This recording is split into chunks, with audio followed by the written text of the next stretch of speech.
Bakın arkadaşlar, benim yorumlarım burada. Neden yorumlarım görükmüyor onu anlayabilmirəm. Bakın,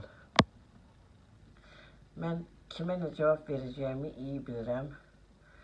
Cevabını da verirəm. Siz görmürsünüz benim yorumlarımı. Ben anlamadım neden. Asi de bana söyledi.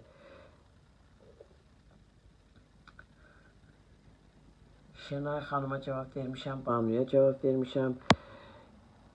Sonra İrem'e cevap vermişəm, Dile'ye cevap vermişəm. Herkese orada cevap vermişəm. Ben anlamıram. Görürsünüz mü? Görürsünüz mü benim yorumlarımı?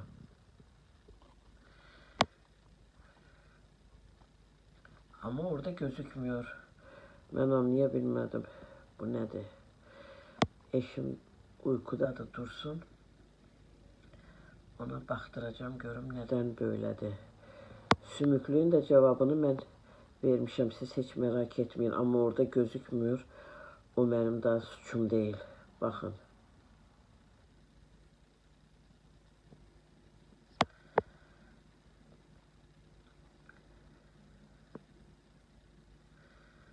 Bakın.